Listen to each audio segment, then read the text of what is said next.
So I'm going to be sort of addressing and elaborating on the concept of history, because I think it's very interesting, how we are sort of viewing the history, and for what reason are we, studying history? Because, I mean, history in itself, it doesn't make much difference to the present, like as we know by now, at least at this point, it's not possible physically, to travel back in history and relive any form of moment. I mean, for whatever individual experience, there is always the possibility, to sort of memorize, store that moment as a form of memory, and then sort of relive that particular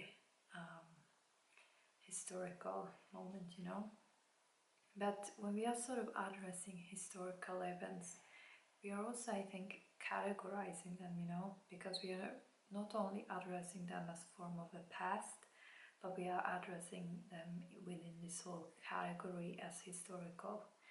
And I think it makes kind of a difference, because the past and the present and the future, those kind of concepts can sort of be, interchangeable, like they can sort of be more connected, in a sense. But historic events are something that we have sort of gathered together in a form of collective form of memory, that we have sort of an understanding and knowledge of in some way, and it sort of is transferred,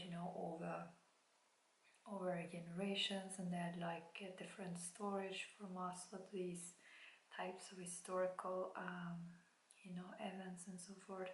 But like, what is what is the reason to have these forms of amounts of history, like stored? Why do we have it, because some people, they say that that it is containing ideas that has not fully been tried, tried and seen how they sort of would evolve in a present context, and also because the history itself, there can be some, in every moment there is like quite a lot of different alternatives, and it's not only one individual who's going to take the sort of outcome of that specific moment, just by their actions and so forth, but it's like a form of many different factors and many different things that is influencing what's going to take, which course is that moment going to take. And I mean, if you have some form of religion, you're also going to perceive that specific moment to maybe even be influenced by something that is beyond it, and also to sort of in some way, have a influence on it, because it's also, the moment itself, whatever is contained within it, is sort of addressing what can be, brought forth in that specific moment.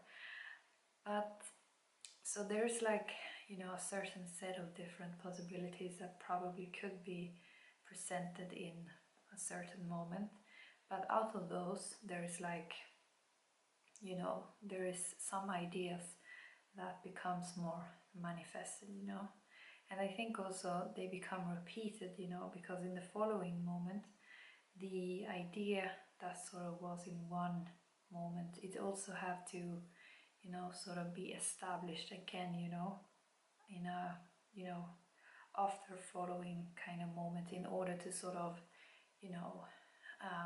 continue to have some form of effect, in these different moments or whatever, So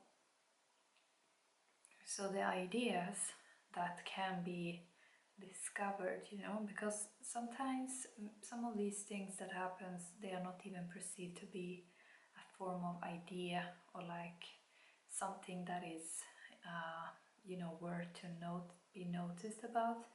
But as people have sort of accumulated the certain events that has been happening in a specific moment, I mean, we don't have all you know, like accumulated information what have happened in a specific moment, because there's like history has the problem, you know, that history that is stored in books and whatever, you know, it's like that is only highlighting a few different events that has taken place, and that becomes kind of a, you know, if you think about it, um, a form of angle of viewing a specific moment, because you're only like extracting one event that has taken place, and at the same time, you know, if you're looking at one moment, it has also, you know, occurred across a large, you know, like geographical area and so forth. So there has been a multiply, you know, different events, but it's like, how can you also narrow down what has actually been essential, you know, impacting in that moment? And also often it is the you know, like these battles, you know, and like more negative kind of effects that has taken place in a specific moments that is highlighted, because I feel like when there's something that actually goes kind of well, it's not really, you know, questioned later, you know. But there has been some philosophers, you know, who have sort of addressed these, you know, these kind of you know, continual, the ideas that has been established in a specific moment, you know, and that has continued over time and has led to some form of positive associated construction, you know. So, but those things has not really been, you know, questioned if they're really holding a good value behind, you know. But that has sort of come after, you know, couple of generations have started to look back and asking, okay, is this really holding a positive value behind, you know? But so actually some of these more associated negative events that has happened in the past, they might be perceived to be just negative, you know, but there's also this kind of, you know, potential that what was the value behind certain things that took place, you know. We don't know everything, you know. And also, if we know, I mean, there is also the potential that there is some idea in what has happened that also could be somehow giving a clue of alternative to how certain things can take place in the now. I mean, we cannot really apply fully some past moment on the now, because we have, you know, whatever is now is sort of also shaping what is possible from now, you know. Like you cannot you know, let's say you want to build the tallest tower in the world, you know, like you can't expect to have it finished by tomorrow if you haven't even started building it, you know.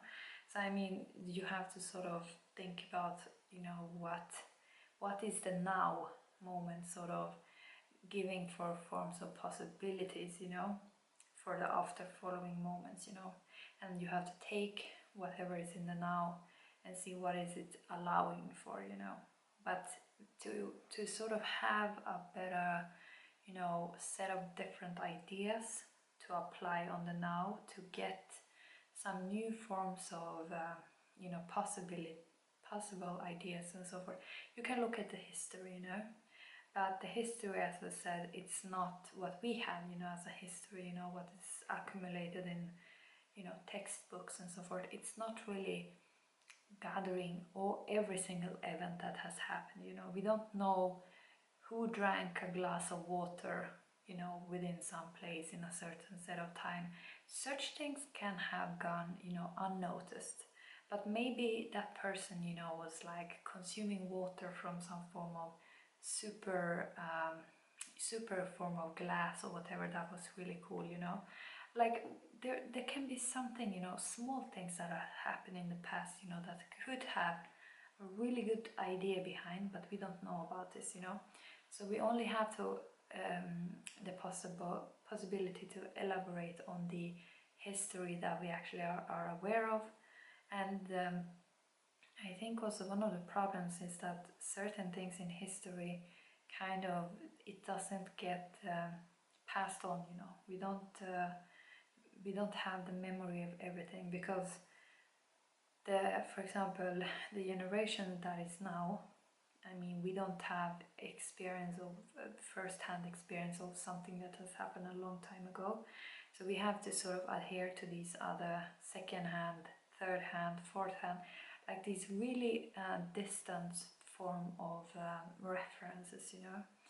And those references is also becoming hard, you know, to legitimize. Like, how can we know that something that is not a first-hand you know, reference and so forth, how can we know that it actually is a true reference? Because if it moves through different, you know, transcend, like if it sort of moves through different, how can we know that the first was the right and that it has moved unchanged from that first place to where it is now sort of expressed?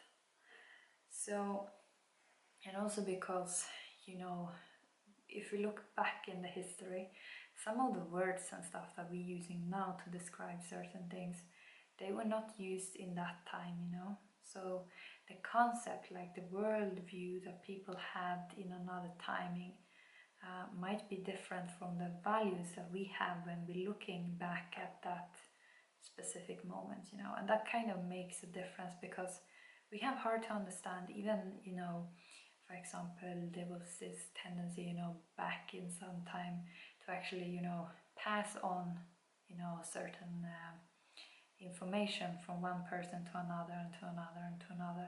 And that was a form of valid type of method of passing on information, you know. But for us, when we look back now, we have another form of set of values that we sort of addressing this form of method, you know, like we put quite high values also on technology and all these things. Like we have, you know, different, if we have some form of tradition in science, you know, like research kind of specific thing, we have a set of different theories and stuff that we viewing things in the past from these sets of ways of perceiving it. But it doesn't either mean that those sets are true, you know. They are not either true, you know. Like and it's not either to say that whatever was in the past was the truth, you know. But it's just that it becomes a form of you know, sort of a hard to sort of interpret what someone was trying to what they have for sort of background, you know, intention and like value and so forth when they took certain actions in the past, like just by viewing things from now, because we have a different understanding of things. And also because, as I said, we're looking at the history, you know, in order to discover ideas that has not fully been realized in that specific moment when it was sort of I don't know, when there was a seed for an idea, you know. For example, this you know, a car that it was going on these types of, I mean, this is kind of a later thing, it's within this whole enlightenment and stuff, but like you know, this what is it called, electricity, you know, cars that are you know, sort of driving on the fuel of electricity, you know. I mean, that was kind of abandoned back in the time, but because we have a memory of it and we have sort of, it's part of this accumulated you know, history, we know that that was a possibility, you know, that we could have taken, and that would have sort of changed the moments after that, you know, in some form of way. But we can't know exactly what would have been the outcome from that, you know, up until the present. Maybe there wouldn't have been this form of present that we have now if we would have taken that idea and sort of, you know, fully sort of applied it, you know, in a more larger kind of scale. Because it's like small ideas, they can be something that has been very local and something that has been very, you know, very kind of small idea, you know. There is even, you know, something that I think is very interesting is to look at back long ago, you know, there was 7,000 forms of grains that was grown and like, you know, used as a form of food supply, you know. And now today we have like 4 main staples. We have rice, potatoes, maize, and weight. And those are like the 4 things that has been sort of, you know, really put into a full possibility of being really like, you know, grown and sort of manipulated and so forth to be able to grow in large places, like in different variety of places. But there is still these 7,000 other forms of grains that were growing back in some other time, you know, and we haven't really used all of those. We don't use them all today, but now when there's like these, you know, talk about food supply for the future and so forth, people don't know what to do, you know. So what they do is that they look at history and they find that, oh, there was 7,000 grains to, or, you know, food staples, you know, and we are only using 4 today, so can we use any of these other 7,000 that was available back then? So then they're actually finding some things that can serve in certain conditions and so forth. And so that's something that's quite interesting, you know.